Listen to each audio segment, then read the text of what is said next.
देखो, आत्मा तो चैतन्य है, वो हमेशा एक डिवाइन पावर है, परम प्रकाश है। वो कभी सोती नहीं है, मगर जो सोता है हमारा शरीर।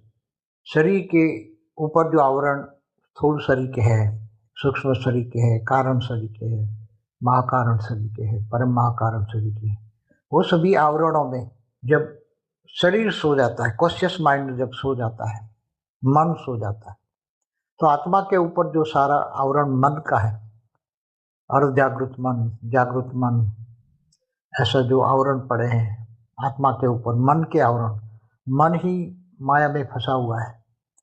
तो जब मन सो जाता है, कॉन्शियस माइंड माना, मन सो जाता है।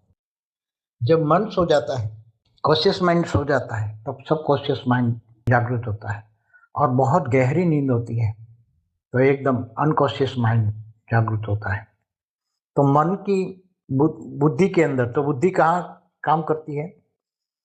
उसी टाइम बुद्धि चली जाती है गहरी नींद में। बुद्धि भी गहरी नींद में, मन भी गहरी नींद में। आत्मा तो चैतन्य है, आत्मा पर उसकी इफेक्ट नहीं होती। आत्मा तो चैतन्य, मगर उस पर इतने आवरण लगे हैं, आत्मा पर इतने आवरण लगे हैं कि आत्मा अंदर दबी रहती है। ये सभी जो आवरण है, मन के आवरण है, तो गहरी नींद में, एकदम गहरी नींद में जब आत्मा, मन जाता है, मन, आत्मा गहरी नींद में नहीं जाती, मन जाता है। आत्मा के ऊपर मन है, मन के अंदर बुद्धि है, बुद्धि के अंदर संस्कार है।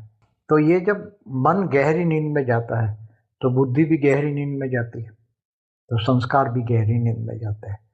तो सब दब जाते हैं, कुछ भी याद नहीं आता, कुछ भी उसमें स्वप्न भी नहीं आता। गहरी नींद में स्वप्न भी नहीं आता। स्वप्न कब आता है वो मैंने बताया हुआ है कि कारण शरीर में जो सब रिकॉर्ड पड़ा है, वो सबकॉन्शियस माइंड, मतलब अर्ध जागृत मन जब होता है, तब वो रिकॉर्ड पड़ा हुआ इमर्ज होकर, रिकॉर्ड में से थोड़ा कुछ इमर्ज होकर स्वप्न के रूप में आता है। किए हुए कर्मों का रिकॉर्ड जो सूक्ष्म शरीर, कारण शरीर में रिकॉर्ड पड़ा है, वही इमर्ज होता है, मगर वो भी अर्ध जागृत मन में, एकदम गहरी नींद माना, उसमें कोई भी स्वप्न नहीं आता। इसलिए मन सो जाता है, बुद्धि सो जाते, संस्कार सो जाते, आत्मा नहीं सोती। आत्मा तो अजर अमर अविनाशी परम प्रकाश है, चैतन्य है, इसलिए उसको कोई सोने का क्वेश्चन ही नहीं होता है। वो कभी भी, आत्मा को सोने की जरूरत नहीं पड़ती। सोने की जरूरत मन को पड़ती है, शरीर को पड़ती है।